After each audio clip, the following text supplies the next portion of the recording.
Olá pessoal, muito boa tarde, muita paz a todos, muita luz. Com alegria que nós estamos fazendo esse encontro novamente, com o maior carinho para todos vocês, né? Que estão presos aí nas suas casas, né? Obrigados a ficar nesta condição. Mas tudo está mudando, mais cedo ou mais tarde nós vamos sair dessa, tá? Bom, vamos começar então respondendo as perguntas de todos vocês, vamos conversar. Deixa eu ver a primeira pergunta. Professor, conheço casos de mães que ouviram seus bebês emitindo sons quando ainda estavam na barriga delas.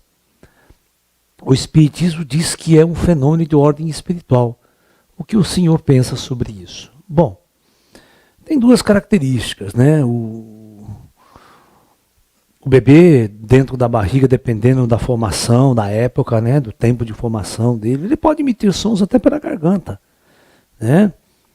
Ele pode até emitir alguns sons, né? O próprio intestininho dele pode fazer barulhos, né? Você está me entendendo? Dificilmente ele vai conseguir produzir algum som inteligível, audível, né? Porque em certas épocas o espírito não está ali, né? O espírito não está conectado ainda. Ele está num processo de desenvolvimento, né? O corpo biológico ele tem que estar totalmente pronto e adequado para uma conexão com o cordão de prata, né? Para que o espírito interaja com o corpo. Eu quero que vocês entendam que o corpo físico ele é um projeto avançadíssimo do plano astral superior, né? Das inteligências avançadas do plano superior, e ele tem uma capacidade autoexistente, ele tem uma capacidade autoexistente, mesmo sem o espírito acoplar, né? Ele tem uma característica ali, tá ok? Mas é claro que cria-se, é como um computador, né? Sem software. Se você compra uma máquina, um computador e não instala software nenhum, ele é uma máquina, você liga e ele fica lá, não sabe fazer nada, não faz nada. Porque não tem a parte pensante, a parte inteligente, a parte que funciona, faz ele funcionar, a máquina funcionar, você está me entendendo? É como você construir um robô, um Android, e não programar nada, não ter programa nenhum, ele fica lá parado, ele não tem nada para obedecer. Então, quando vem um espírito, quando vem uma consciência que começa a comandar este corpo, aí tudo começa a funcionar, tá ok? É mais ou menos por aí. Aonde eu estou? Vamos lá. Pratico meditação há um bom tempo, mas ainda não consegui insights sobre mim mesma. Existe algum outro método para conhecer esse mesmo? A primeira coisa importante que você deve entender, presta bem atenção. Meditar não é buscar alguma coisa.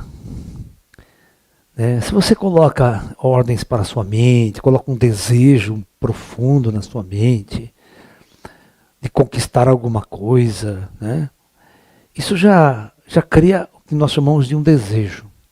A mente é, na verdade, um mergulho no relax, na tranquilidade, sem ansiedade, sem nenhum desejo. É simplesmente estar numa paz profunda. Só assim nós podemos calmamente mergulhando para dentro de nós mesmos. Mas enquanto gerarmos ansiedades, desejos, até desejos espirituais, desejo de se iluminar, desejo de ter um fenômeno paranormal, uma visão aberta, tudo são desejos, eles bloqueiam. Porque cria ansiedade. Toda vez que você não tem, como você está falando para mim, medito e não consigo nada. Aí vem a frustração, né? Eu não medito nada, estou fazendo alguma coisa errada, né? Será que não tem algo mais rápido, não tem. Né? Você tem que só ficar tranquila, ficar em paz, conquistar a paz neste mundo. Né? As outras coisas vêm naturalmente, no seu tempo certo, na sua evolução, né? Na capacidade que você tem de relaxar e viver em paz com este momento de cada um de nós, entendeu? Os passos virão com o tempo. Quanto mais tranquilo, mais em paz nós estivermos, mais profunda é a nossa meditação, mais nós conseguimos penetrar dentro de nós mesmos. Ok? Então, paciência. Você tem que ter paciência. né? Qual a finalidade das pirâmides de Gizé no Egito, feita pelos Atlantes? De que maneira construíram as pirâmides? E por que estão alinhadas com a constelação de Órion? Bom, em primeiro lugar, né, a pirâmide, ela, na época da Atlântida, ela era um centro iniciático. O que significa isso? Era uma câmara construída com tecnologias muito avançadas, né? Tinha determinados equipamentos e aparelhos em determinado lugar, né, que favorecia o discípulo, o indivíduo que ali estava. E ela foi construída na Era da Luz, ela não foi construída na Era das Trevas da Atlântida. Ela foi construída depois do afundamento, depois da guerra, né, os chamados Era da Luz da Atlântida. Então, as pirâmides foram construídas com o objetivo de acelerar a capacidade de percepção extrasensorial e de elevação da consciência, né? Então era como se fosse um centro iniciático, né? E é óbvio, né, a constelação de Órion é a constelação mais brilhante, mais assim visível para nós, né?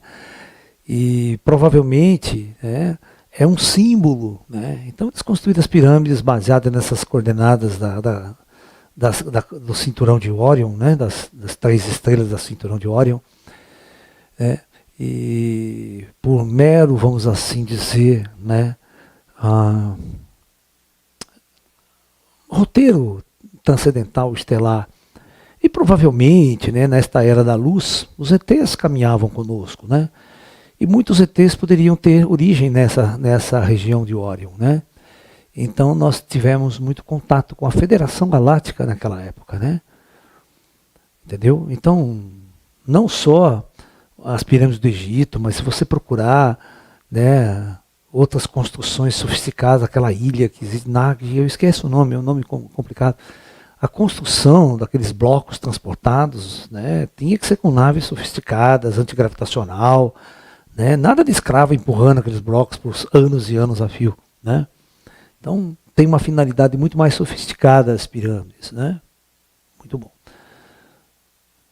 Professor, estamos entrando no mundo de regeneração, porque tudo está me parecendo pior. Bom, está parecendo pior porque ainda nós não entramos na regeneração, porque nós estamos no mundo kármico ainda, tá? Tem muita gente resgatando karmas muito pesados nessa civilização nossa. É só você olhar o ser humano que manda, que está no poder, sabe? É uma podridão só, né? Os pobres humanos coitados que ficam lá na periferia de tudo, que sofrem o massacre dessa podridão do ser humano que está no poder, que está lá em cima, que deveriam, né, ser seres espiritualizados, seres evoluídos, para coordenar a experiência humana de uma forma muito mais objetiva e clara, não, né? São os piores humanos, né, que estão no poder. É complicado.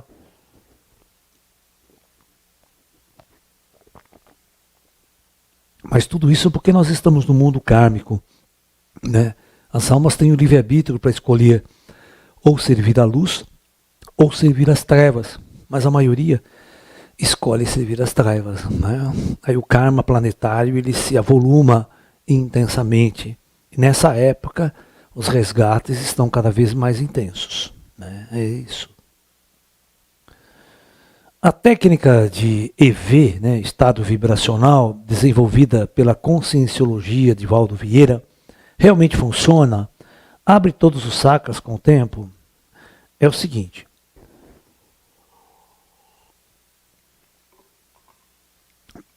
Existem muitas técnicas desenvolvidas não só pelo Valdo, que são técnicas muito legais também, tá? Nós desenvolvemos técnicas trazidas do Oriente, do Tibete. Os mestres espirituais nos ensinam técnicas e exercícios, e todas elas são muito boas. O que você deve fazer é praticar, praticar e praticar, né? Várias delas. Uma, você vai se adaptar melhor e vai ter um efeito melhor em você. Mas o que é interessante é que a mesma técnica que funciona melhor em você, não funciona em outra pessoa. Então, por isso, todos nós temos que descobrir aquelas técnicas que mais estão sintonizadas conosco mesmo, com cada um de nós. Porque o ser humano é diferente, a energia, a consciência, tudo é diferente, né? Nós não somos iguais uns aos outros. Nós não somos fabricados em forma, vamos dizer assim. Nós temos uma consciência lá dentro e ela tem muitas variáveis ocultas, como nós chamamos em ciência, né? Por isso que algumas pessoas adoecem e outras não adoecem com o vírus. Porque nós somos internamente diferentes por muitos motivos. Então, o certo é você ir praticar. Pratique todas que você tiver diante de você, para você se fixar naquela que você sente, que você percebe que está fazendo mais efeito em você, tá ok? É por aí a coisa. Professor, o senhor já ouviu falar da frequência Grabovoi? Realmente, o universo vibra por números? E se entrarmos na frequência vibracional, poderemos realmente mudar nossas vidas? Bom, lá atrás nós já escutamos muita discussão sobre a teoria da,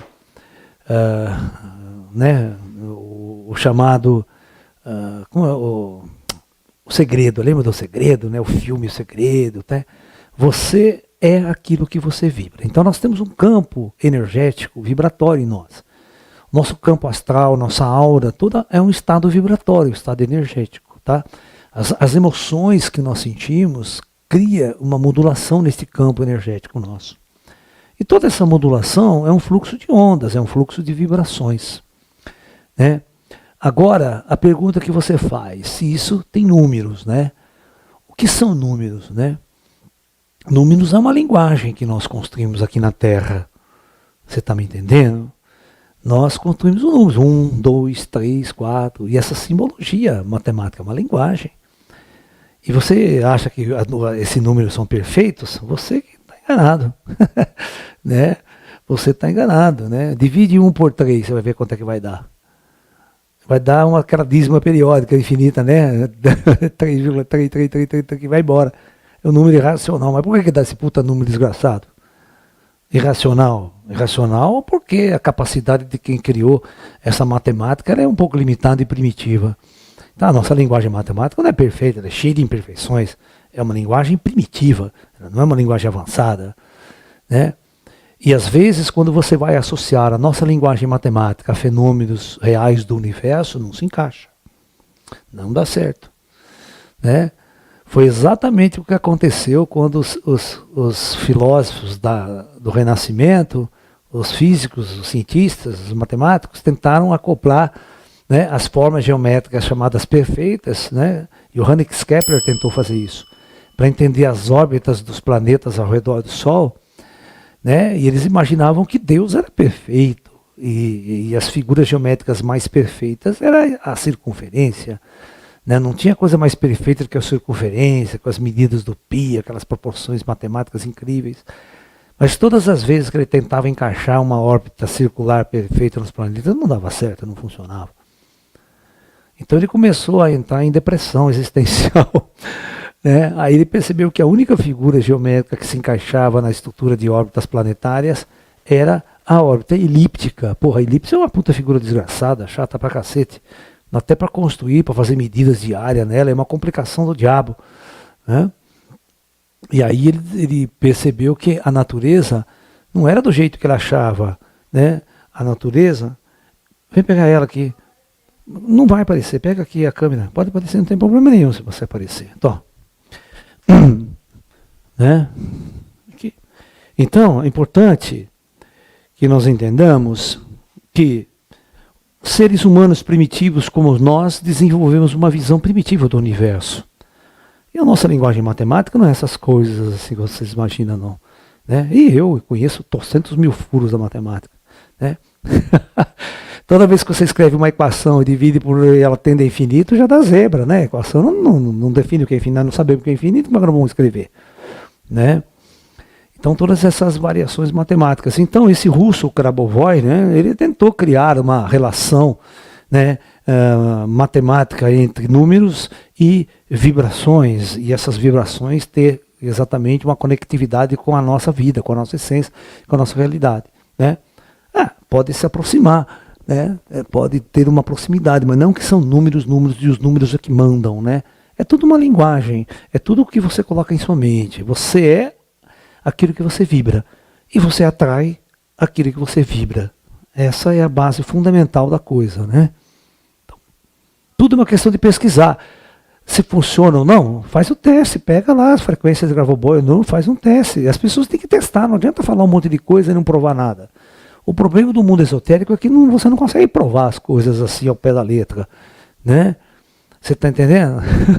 Você vê, olha a nossa medicina mundial, né? Até hoje os que estão brigando se coisa precoce funciona e um outro, não funciona, a cloroquina funciona, não funciona. É uma discussão tremenda, porque no fundo, nós não conhecemos muito como é que funciona o corpo humano, como ele funciona realmente. Você está me entendendo? Então a ciência também ela não é unânime, não. Você não pode acreditar 100% na ciência, não, cara. Tá? É complicado. A gente tem que ter um questionômetro assim, aberto, constantemente funcionando 24 horas por dia. Porque um cara chegou para você e falou que é cientificamente provado, pode esquecer. Ninguém quase que prova nada na ciência. Né? Ciência é uma coisa em constante mutação, em constante movimento, constantemente, tá? Bom, existem casos... Oi? Ah, sim. Né? Todo mundo está sabendo que tem milhares de perguntas, eu não vou conseguir responder todas, tá, pessoal? Então, paciência e paciência de Jó, lá é um só. Eu vou tentar dar um apanhado mais de uma generalização para a gente poder conversar, tá? Muito bem. Existem casos de relutância de encarnação ou reencarnação? O espírito é obrigado a reencarnar em alguns casos? Bom, a primeira coisa que você tem que entender é que, vamos supor que a primeira encarnação que você vem aqui. Então, você chega na Terra, né? Ninguém chega aprisionado, amarrado, vamos lá para a Terra, na marra. Não. Tem toda uma discussão. O espírito nas dimensões superiores, ele programa uma descida, ele entende o significado dessa descida, ok? E ele mesmo sabe que quando ele entrar na densidade mais profunda da matéria, a hora que ele morrer e retornar para o plano espiritual, ele não vai ter 100% da abertura de consciência. Então, o que significa o seguinte? Ele não terá capacidade de entender o significado da sua encarnação, daquela que ele preparou antes da primeira descida. Então, ele já deixa registrado lá e autorizado. Falou, ó, eu vou estar apagado, eu vou estar meio inconsciente, né? Vocês podem reencarnar eu na marra. Se eu ficar enchendo o saco, brigando com vocês, podem reencarnar eu na marra, que é o que eu mereço. Então, funciona assim. Existe um contato primário antes de você descer com tudo, porque muitos quando descem, vai numa densidade muito complexa, ou seja, ele cria, gera muito karma numa vida. Então, ao morrer, ele já não, ao passar por lado da morte, ele não vai para o plano astral superior, já não acorda, lembra de tudo. Não, às vezes ele é um cara muito ruim e os caras ficam lá naquele umbral inferior, né? E ele não ascensiona, não sai dali. Então passa aí 10, 20, 30 anos, depois a gente reencarna ele de novo. E às vezes reencarna sob livre e espontânea pressão, entendeu? Ou seja, encarna na marra. Mas nesses casos, mas já está autorizado de antemão que ele sabia que ele ia ficar nessas condições e precisaria cumprir então um projeto de várias reencarnações para que depois dessas últimas ele fosse melhorando, fosse aperfeiçoando sua jornada e a sua consciência, para depois ele ter a capacidade de lembrar de vidas anteriores e até lembrar do contrato que ele assinou lá, né, antes da primeira encarnação na Terra. Tudo é muito justo, não tem coisas injustas, não existe injustiça no plano espiritual, tá? É verdade que os artistas de música que já morreram e já estão com consciência mais aberta ajudam no resgate das almas mais umbralinas? E o Raul Seixas, como está a consciência dele hoje? Bom, duas perguntas em uma. Claro que é verdade. Isso não se traduz apenas pelos artistas, tá ok? Tá? Você tem cientistas, você tem médicos, engenheiros, você tem pessoas muito inteligentes que ao passar para o mundo espiritual, muito rapidamente, né, assume a sua natureza espiritual, entende, né, compreende a vida após a morte. Essas pessoas podem ter dificuldades nos primeiros meses após a morte, mas depois elas são muito inteligentes, elas vão se adaptando, elas vão entendendo a coisa maior e ficam muito felizes com isso, né? Porque todo um físico ateu que acha que morreu, acabou tudo, quando ele vê que o universo, depois da morte, se abre diante dele, ele fica louco. Nossa, ele fica louco assim de alegria. Ele fala, puta que pariu, nossa, imaginava que tinha tudo isso aqui ainda para me aprender, para me evoluir. Ele fica feliz da vida. Eu conheço muitos que morreram, ficaram felicíssimos depois da morte, né? Porque acreditavam que morreu, acabou tudo. É uma frustração, né? Morrer e acabar tudo. Para um cientista, morrer e acabar tudo é a maior tristeza, a maior angústia. E quando você chega do outro lado e você vê que não acabou, que tem um universo inteiro, nossa, a gente pula de alegria lá, sabe? É muito legal. E essas pessoas, todas muito inteligentes, de várias áreas do nível da consciência e da sabedoria, sempre vão auxiliar as pessoas nos planos inferiores, tá?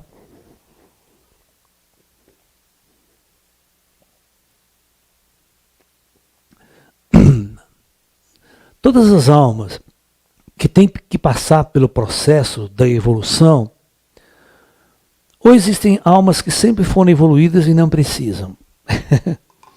O lance é o seguinte, né? Todas as almas que estão na Terra, elas nem sempre foram assim. Elas estavam em níveis superiores, com um grau de consciência muito superior. Elas só não tinham experimentado o que é viver na densidade da matéria. Viver na densidade da matéria é uma experiência, não é uma questão de evolução. Então, esses espíritos escolhem descer, e à medida que vão descendo, vão entrando em leis de projetos planetários, é a lei do esquecimento, né? Daquilo que realmente eles são. Então eles vão passar por toda uma vivência, toda uma experiência muito difícil, densa, dura, como a gente conhece aqui. Mas depois, no processo de ascensão e de retorno, ao recobrar tudo isso, ele vai simplesmente, carregar na sua experiência evolutiva toda a experiência que ele viveu nos mundos densos da matéria, né? Então é mais ou menos isso. Todos nós somos deuses, apenas estamos numa condição de não perceber isso, tá? Professor, quando nós aprendemos a controlar a Matrix, nós podemos ser capazes de tudo como no pensamento? Claro que não. Claro que não, as coisas não são assim. Você acha que os negros vão dar poder para você, né? Ah, eu posso tudo. Não. O universo é uma ordem muito bem estabelecida. Cada mente, cada ser é uma parte de um todo. É um processo, é um trabalho. Como se fosse uma abelha no meio de um enxame de abelha. Cada abelha é importante. Cada abelha tem o seu trabalho para a coletividade. Todos nós estamos trabalhando para uma coletividade, para uma consciência maior de todos nós, né? Então, nós vamos fazer o que é necessário fazer. Nós vamos ter poder para fazer aquilo que é necessário ser feito. Ninguém tem mais nem menos. Não lhe é dado nem mais nem menos. Aqui na Terra, todos nós recebemos certos dons. Nós temos que explorá-lo com sabedoria, com trabalho, dedicação, disciplina. Tudo isso faz com que todos nós sejamos iguais perante Deus. Né? Ah, mas porque tem aquele pobre? Tem uns que se esforçam mais, estudam mais, têm mais facilidade, mas todos podem chegar lá. Basta realmente não ser vagabundo, né? Se você for vagabundo, ficar fumando maconha, aí você não vai para lugar nenhum. Né? Agora, aquele que vai lá, estuda, acorda cedinho, vai para a escola, estuda, trabalha, esse cara vai estar plantando, ele vai colher lá na frente. Agora, se você não plantar nada, fica lá na praça, fumando maconha com os amigos, paz e amor, você vai chegar onde? O seu futuro é ser um velho maconheiro, só isso. Né? Pode ter certeza que você não vai. Aí você vai reencarnar de novo, né? Vai fazer o quê? Né? Mas daí você não pode ficar discutindo que está passando fome, que está isso, aquilo, tá? Você não plantou nada. Professor, nós geramos karma quando matamos vírus e bactérias? Vamos assim dizer. Né? Se alguém ameaça a sua vida, né? Ameaça e vai matar você, você tem direito de se defender. Né? Isso é um direito inalienável da raça humana, do ser humano, dos seres vivos. Ninguém tem o direito de tirar da minha vida. Você está me entendendo? Eu tenho todo o direito de me defender. Então, se um vírus ou uma bactéria ameaçar a minha vida, eu tenho todo o direito de me defender e, se necessário, matando-a, destruindo ela também. Tá? No universo, nesse jogo da Terra aqui, o jogo kármico da Terra, nós geramos muitos inimigos que querem tirar nossas vidas. Então nós temos o direito inalienável da defesa. O próprio Yogananda, quando foi consultado sobre isso, ele falou assim, ninguém tem o direito de ameaçar e tirar a minha vida, então eu tenho o direito de defesa. Os monges Shaolin, os monges budistas, é a mesma coisa. Eu posso matar uma pessoa e não gerar karma nenhum. Desde que esse indivíduo esteja ameaçando a tirar a minha vida, eu tenho todo o direito perante o cosmos, perante as leis superiores, de me defender, porque ele não tem o direito de tirar a minha vida. Tá? Então, numa luta ou numa guerra provocada por ele, eu estou aqui na minha casa, o cara invadiu minha casa, meteu um revólver na minha mãe, vai ameaçar atirar em mim, já atirou em alguém, eu tenho todo o direito de me defender.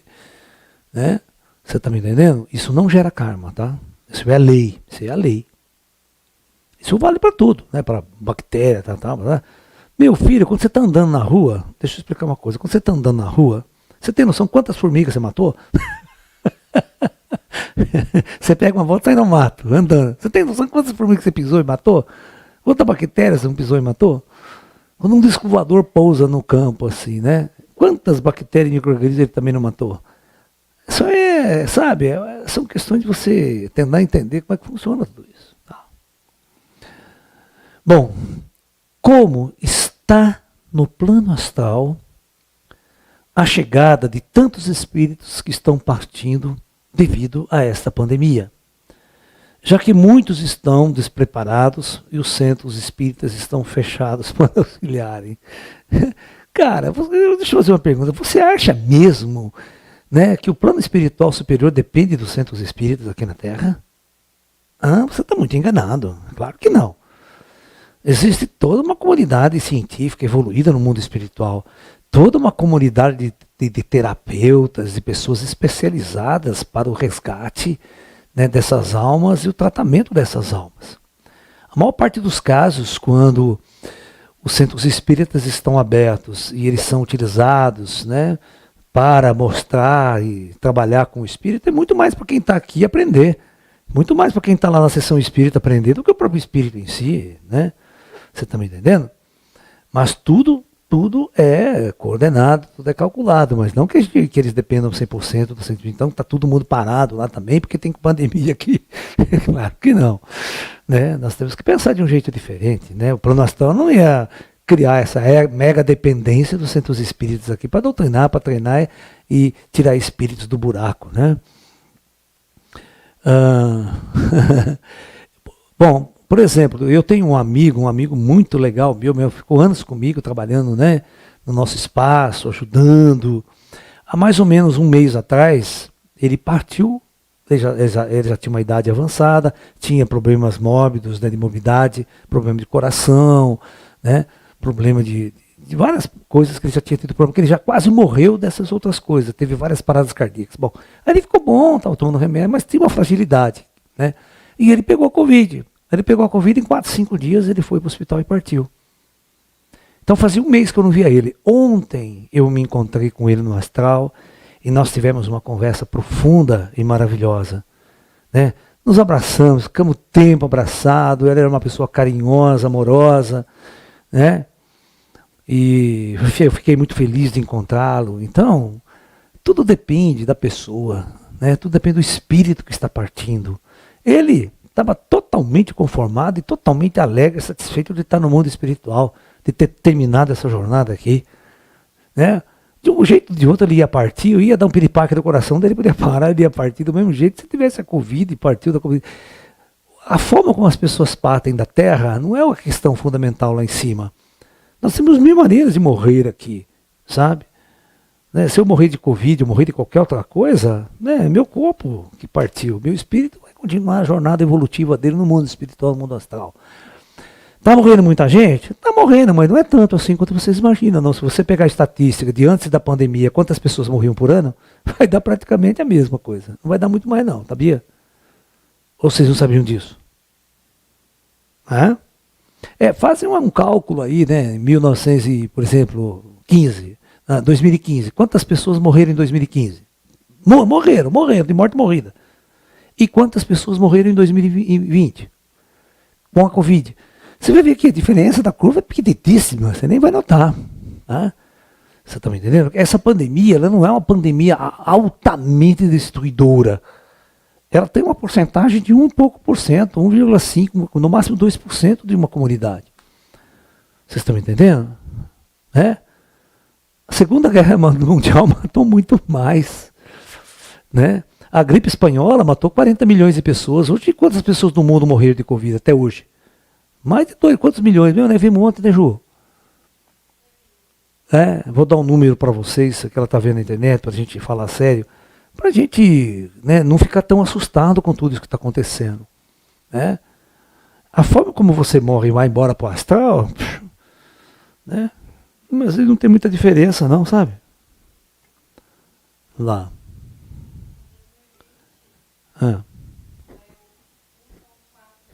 Ó, mas no total do planeta, só de Covid? Ó, em tudo, 2020, 1,4 milhões de pessoas morreram no mundo. Vem 2015, que não tinha pandemia. Aonde? 50 e poucos milhões. Mas como é que até 2020 teve 1,4 só? Acho que você viu só de Covid aí.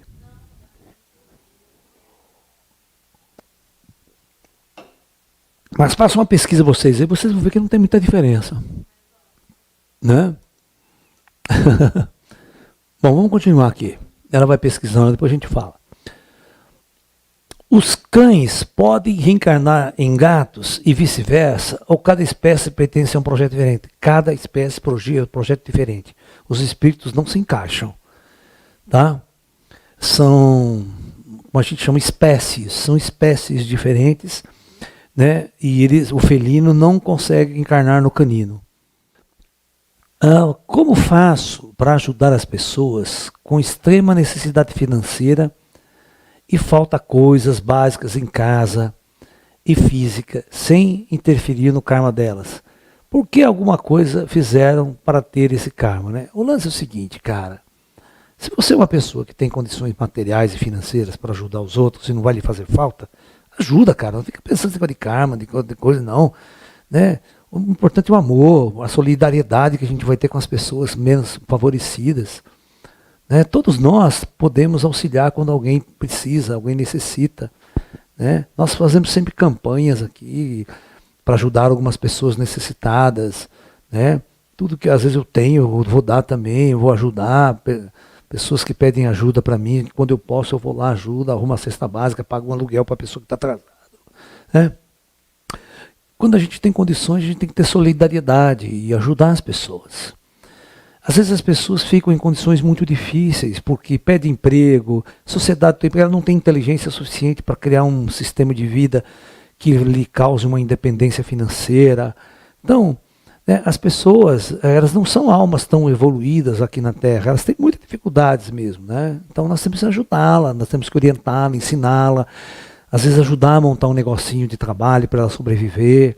Porque tem pessoas que são muito trabalhadoras, mas aí ela perde o emprego, ela não sabe o que fazer. Ela fica nessa pobreza, né? E essa pandemia já está durando demais, a forma como estão encarando a pandemia também, está fazendo muitas pessoas perderem seus empregos, fecharem os seus negócios. E aí fica muito difícil elas sobreviverem, e passa necessidade, passa fome. Todos nós estamos com dificuldade. Então, acompanhem o nosso trabalho, prestigiem o nosso trabalho, ajudem a gente da melhor forma que vocês puderem aí, para a gente manter essa jornada de diálogos, de conversas espirituais e de práticas espirituais. O que nós estamos precisando é que a humanidade se espiritualize, se torne cada vez mais centrada em seu espírito, que ela acredite na vida após a morte, que ela tenha consciência de que a vida continua. Tá ok? E que nenhuma epidemia vai tirar a eternidade de nosso espírito. Tá ok? É isso. Professor, o senhor não acha que a pandemia veio para forçar as pessoas a pararem um pouco essa correria, essa sede por trabalhar cada vez mais para acumular patrimônio, repensar naquilo que é importante de verdade na vida? Também. Isso está acontecendo sim. Né? Quando as pessoas são obrigadas a não ir mais trabalhar, a não ir mais nas festas, a não ir em bar, o que ela fica fazendo em casa? Né? Ela tem que ou fica distraída, assistindo série na Netflix o tempo todo, ou realmente ela procura uma nova saída, procura refletir, né? Procura fazer uma série de coisas, né, para explicar, tentar responder. Né, as pessoas estão sendo jogadas contra a parede. Né? O que é a parede? A morte. A morte é a maior de todos os medos da humanidade. E quando você é jogada contra os seus medos, né, você vai ter que buscar uma resposta. E às vezes muitos encontram o caminho da espiritualidade nessa pressão feita por tudo isso. E que bom se elas acordarem. Né? Mas muitas pessoas vai passar isso, elas vão continuar do mesmo jeito que eram antes. Mas é claro que vai ter aquelas pessoas, sim, que passaram por uma reflexão profunda e vão sair muito mais evoluídas com tudo isso que está acontecendo. Não tenha dúvida, tá? Professor, se o espírito não morre, o que aconteceria se ele caísse em um buraco negro? Bom, deixa eu explicar uma coisa para vocês. Na verdade, nenhum físico sabe absolutamente nada sobre um buraco negro. Tá? Tudo que você vê é teoria. Ninguém até hoje detectou um buraco negro. De verdade. Falou, esse aqui é um buraco negro. E nunca foi lá para fazer as medidas e saber como é que é. Então, tudo. Eu sou físico, é a minha área. Essa daí é a área de cosmologia e astrofísica. Tá? E os buracos negros saem da teoria do Albert Einstein. O Albert Einstein que desenvolveu a teoria do buraco negro, sabe? Que criou a possibilidade de... E até Isaac Newton, lá atrás, já falava de supermassas, de objetos supermassivos com distorções, uma força incrível, que nem a luz poderia escapar. Isso aí já vem do Isaac Newton lá atrás. Mas tudo isso não passa do quê? De especulações. Então, ninguém sabe de nada, cara. E a gente ficar falando qualquer coisa aqui, é chover no molhado, tá? Então, eu nem vou dar essa resposta para vocês, porque é tão teórico tudo, que não vale a pena a gente... Né? Deixa isso pro lado da frente, quando você estiver morto lá com os ETs, a gente discute isso. Porque não vai fazer mudança nenhuma em tua vida se você souber disso ou não, tá? Não vai mudar a nossa existência aqui na Terra. Tá bom? Muito bem. É real dizer que o espírito de nossos entes queridos ficam perturbados quando lembramos deles ou conversamos com eles e que não podemos fazer isso? Bobagem. Bobagem total. Raramente os seus irmãos, vocês que estão lá, lembram de você aqui. Lembra que família, sua família, né, você nunca visitou seu irmão, né, seu irmão morava em outra cidade, você, raramente. Olha, eu tenho primo, cara, que eu não vejo faz 5 anos, 10 anos.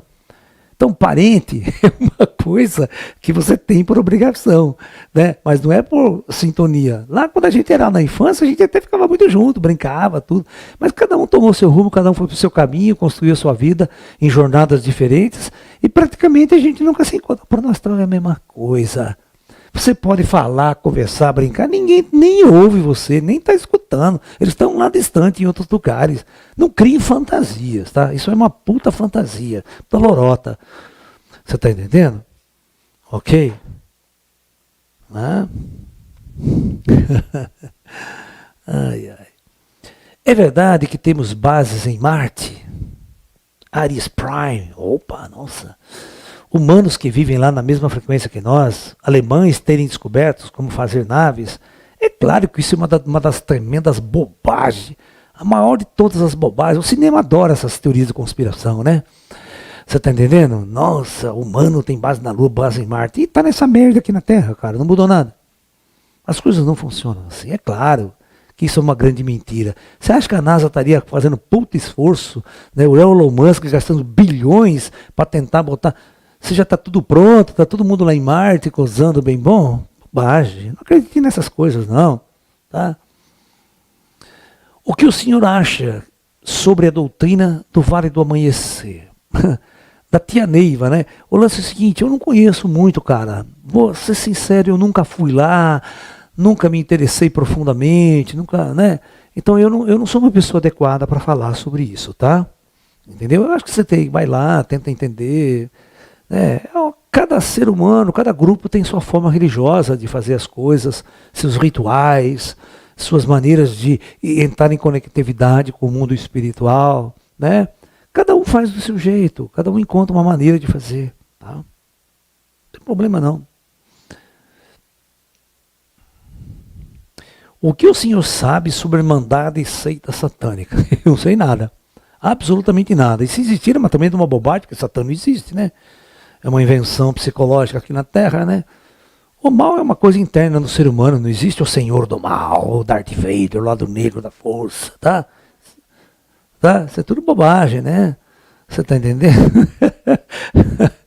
O próprio Guerra nas Estrelas que criou essa história, né? O lado negro da força, o lado branco da força, o Darth Vader, né? O Lord Ben-Wan Kenobi, certo? Os lados brancos da força com o ETzinho lá, né? Com o Yoda, mestre Yoda, tudo. Mas você vê que no final, quando terminou a série, todos eles morreram e todos estavam juntos no mundo espiritual, independente da dualidade, né? Então, o filme próprio mostra que toda essa dualidade só existe em mundos primitivos, densos da matéria, onde o ser humano não encontrou a sua realidade superior e espiritual ainda, né? Por isso existe, mas, né? Força, irmandade satânica, é engraçado, né? É muito engraçado as pessoas cultuarem algo que não existe, que é uma lenda, né? Porque para a evolução da humanidade, as divindades, como sábios chineses, hindus, etc., não podem se manifestar da mesma forma que as entidades da Umbanda, tais como caboclos, etc. Você que está muito enganado, cara. Você é um cego quando você vai no centro de Umbanda ou no centro espírita. Você não tem a mínima noção de quem são os espíritos manifestos lá. Tá? Eles podem falar para você que é um preto velho e se comportar como um preto velho, mas jamais ele é um preto velho. Tá? Você que é cego, se você fosse realmente um bom vidente, você veria quem é que está falando ali. Quantos mestres chineses, quantos seres ascensionados não descem a esses lugares, faz um trabalho de teatro, né, muito bom, que eles são bons atores, e orientam todos vocês, dando conselhos, dando, né, tudo dentro da lei do karma e tudo mais, mas não são pretos velhos, nem caboclo que estão ali, nem pouco índio, tá? São coisas que vocês nem imaginam. Pode até extraterrestre participar desse jogo, eles gostam de fazer isso. Encarne e desencarne é baseado pelas ciências da astrologia e numerologia? É claro que não. É claro que não. Vocês têm que ter ciência da astrologia e numerologia, é uma coisa criada por nós. É como nós tentamos entender e ver as coisas, né? Mas você acha que a gente sabe realmente como é que as coisas funcionam, as leis funcionam? Claro que não. Óbvio que não. Pode ter certeza disso. Essas ciências são muito primitivas. Assim, a nossa física, a nossa astronomia, ela é primitiva também. Certo? Tudo que o homem construiu até hoje em termos de sabedoria é muito primitivo. Tá? Então, a gente está tateando no escuro aí. Todos nós estamos tateando no escuro. O próprio Albert Einstein, né, quando ele estava estudando a teoria da relatividade, tentando desenvolver todas as equações de como funciona o universo, uma série de coisas, numa entrevista, o indivíduo pergunta para ele se ele acreditava em Deus. Ele fala assim, olha, claro que eu acredito em Deus. Né? Mas você, como cientista, um físico, você não é ateu? Eu falo, não, por que eu devo ser ateu? Ah, porque um físico não acredita em Deus. Ele falou, claro que eu acredito. Né? Porque quem fez tudo isso daí, essa coisa toda que está tudo aí, não pode ser um acaso. Mas então o que você faz com a sua ciência? Não, você está entendendo direito. A única coisa que eu tento fazer, né, eu sei que Deus fez tudo isso. A única coisa que eu tento com as minhas equações e o meu conhecimento é tentar entender como é que Deus fez tudo isso. É a única coisa que ele faz. Eu tento entender, né, criar uma ideia na minha cabeça de como é que Deus fez tudo isso. Né? Como é que foi as leis que ele usou para fazer tudo isso? É isso que nós estamos tentando entender. Isso que é física. Né? Entender as leis divinas. As leis da matéria, as leis da gravidade, eletromagnetismo, tudo isso já é uma criação, está aí. A gente só tem que tentar entendê-las. Isso é ciência. Como superar o sofrimento dos animais? Como não sentir uma espécie de indignação contra a criação por permitir que esse sofrimento aconteça com eles? Tudo é muito complicado, né? Como não ficar indignado com o sofrimento do ser humano, né? Com a fome no mundo, com as guerras, com as dores, com o sofrimento. Vamos fazer o seguinte, tira o ser humano da Terra e vamos ficar olhando lá do astral o mundo aqui embaixo. O ser humano, os animais vão sofrer do mesmo jeito, eles vão na floresta, ficar doentes, e não tem ninguém para cuidar, ninguém para tratar, do ponto de vista direto, objetivo, certo? Então, é a lei, cara. É como esse projeto foi executado, como ele foi planejado, né? As pessoas sentem prazer e ao mesmo sentem dor. O mecanismo de sentir prazer é o mesmo mecanismo de sentir a dor. Então, tudo não passa de uma grande experiência que nós espíritos estamos vivenciando. Nós vivenciamos prazer e dor, alegria e tristeza. Ok? É a experiência humana nesse mundo e dos animais também. Não tem como evitar. É o projeto original de tudo isso. Nós só temos que aprender a entender tudo isso. E claro, se nós pudermos evitar a dor, nós sempre vamos evitar a dor. Se pudermos evitar a dor dos animais, o sofrimento, nós vamos tentar evitar ao máximo, nós vamos ajudar. Né? Essa é a jornada. Né? Bom, existem bases ocultas no subsolo feito por civilizações que existe. E a principal delas é na Antártida. Uma hora a gente já estão descobrindo já, tá?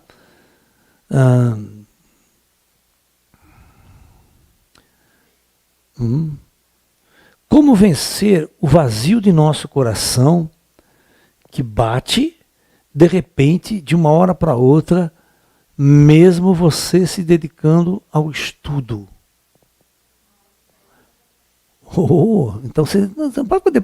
Cara, eu não sei por que vocês ficam tão depressivos assim, tão angustiados, tão vazio, cara.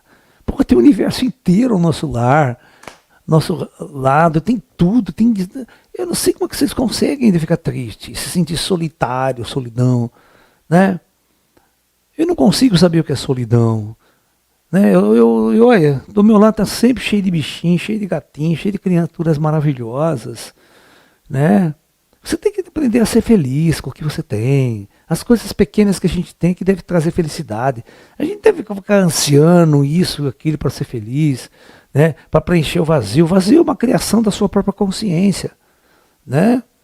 Entendeu? Você tem que procurar um jeito de mudar tudo isso aí, mudar o foco da sua vida. Né? Você tem que ficar tranquilo, relaxar, curtir essa vida, vai para a praia, vai descansar, vai fazer alguma coisa legal, vai aprender a tocar um instrumento musical, cara. É muito legal você pegar um instrumento, estudar música. Música é uma coisa maravilhosa aqui na Terra, cara.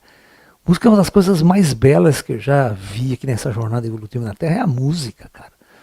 Entendeu? Vai aprender música, pega um instrumento, vai aprender, você vai ver como que ele faz companhia para você. Eu lembro que todas as vezes na minha vida, desde moleque, eu tava um pouquinho chateado, triste, angustiado, lá eu pegava meu violão, cara. Eu pegava lá e ficava lá, aprendendo. Sentia a melodia, como a melodia é bonita, como ela pode confortar nossa alma, nosso espírito, né?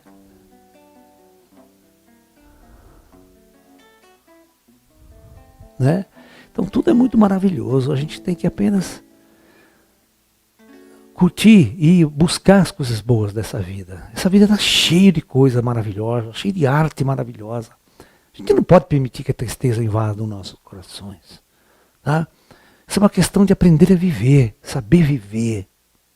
Como dizia o Roberto Carlos, né? É preciso saber viver, né? Quem espera que a vida seja feita de ilusão, pode até ficar maluco ou morrer na solidão. É preciso ter... para mais tarde não sofrer, é preciso saber viver, né? Bom, não, peraí, eu acho que...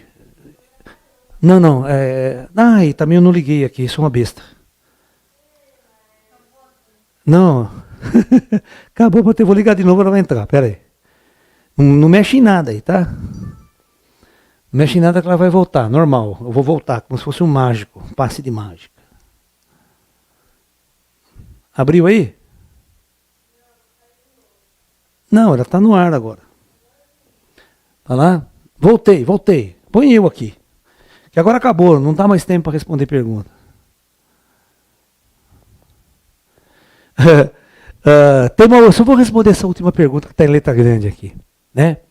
Assim como o sistema solar está numa galáxia que está no universo, pode o nosso universo estar dentro de outro? Pô, aí você já está querendo demais, né? Sabe, você não tem nem noção do tamanho do nosso universo, né? Esses caras ficam inventando teoria de multi-universo, é tudo fantasia da física quântica, é fantasia, tá? Ninguém sabe de nada. Tá? Os teóricos são tudo teoria. Eu tinha um professor, não, eu vou falar sério, eu sou sério com vocês, eu sou um cientista, eu sei o que eu estou falando, eu não estou falando bobagem aqui não.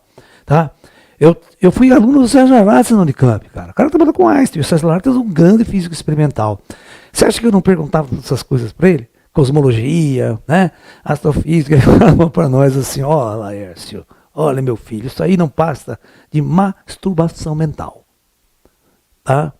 Porque enquanto os caras foram lá medir, discutir, nada, o papel aceita qualquer coisa, ele falou. Né? Você escreve uma equação que não quer dizer nada de nada, e tu me inventa muita história, você fica elucubrando teoricamente. Então, esquece esse negócio, você não vai mudar a sua vida, não vai mudar ninguém. Não existe esse negócio de multi-universo, uma invenção que vai, né, daqui a pouco acaba, todo mundo esquece isso aí, ninguém nunca demonstrou nada, nunca provou nada. O nosso universo tem 10 elevado a 13 galáxias, cara. Já é o suficiente, e depois tem os planos espirituais ainda, tudo dentro das galáxias. É um negócio absurdo de grande. Tá? Não precisava criar outros universos dentro de... É muito complicado, esquece. Eu acho que a gente está viajando demais na maionese. É a mesma história quando perguntaram para Lao Tzu, né? Lao Tzu lá atrás, o que é Deus? Né? Como que é Deus? Ele deu risada, né? Porque os discípulos ele falou, você está louco, rapaz. Você quer que eu fale alguma coisa sobre Deus para você? Você não sabe nem quem é você, nem o que você está fazendo aqui. Qualquer ideia, qualquer modelo, qualquer nome de cidade de Deus vai estar errado.